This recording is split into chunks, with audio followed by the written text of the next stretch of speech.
Hi, everyone. So the moon in Cancer. And in this video, I'm going to talk not only about the qualities that you have if you have this placement, but also about how best you can take care of yourself with the moon in Cancer, and also the evolutionary purpose. Why were you born with the moon in Cancer? Okay, let's dive right in. The moon is said to be the ruler of Cancer.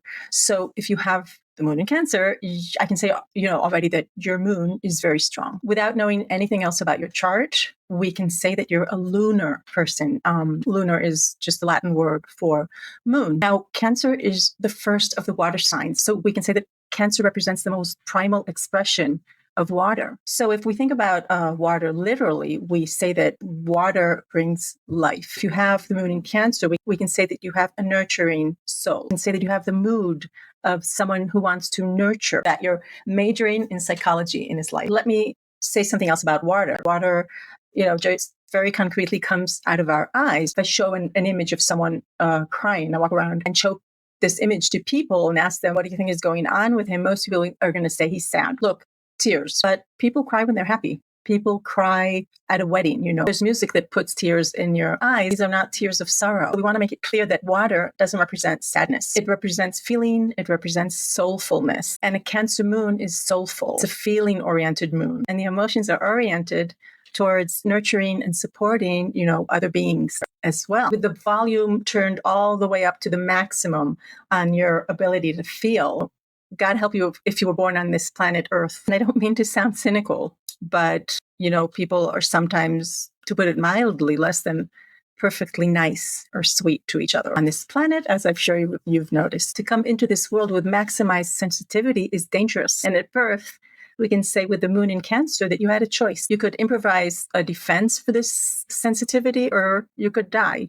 I mean, I'm being very black and white about it, but this is the spirit of it. So obviously improvising a defense mechanism for this sensitivity is imperative. You have to do that. Otherwise, it's going to be too unsafe for you. And that's why Cancer is symbolized by the crabs, the symbol of the protection against this deep sensitivity. In this world, vulnerability needs to protect itself. So if you have a Cancer moon, part of the secret of happiness for you is make sure that you have a certain amount of time every day to just be at home, sitting quiet without any stimulus, finding a place that feels safe for you. Cancer is connected with home, with the hearth, literally with the idea of house. And it's like when you're outside in the world, you have these deflector shields, right? But when you're in the home, the walls become your shield. And then you can relax. You need time to restore yourself. There's two things that really are the key to your sanity and your happiness. After all the defenses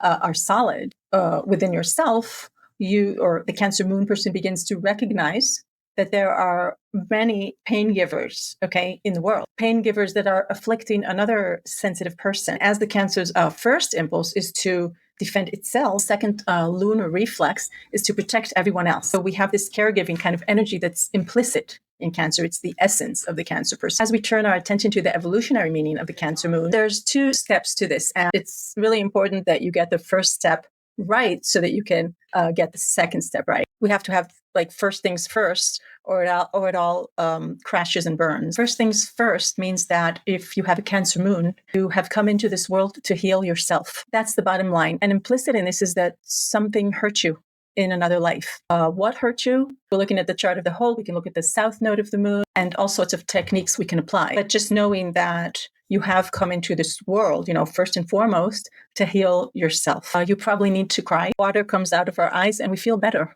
There's a sense of relief. I mean, tell that to an alien coming out of a UFO. And I don't know if they'll understand. It's a human thing. Really, more seriously, there's probably an ancient grief in you that you haven't healed and that you really need to take care of. You need some comfort.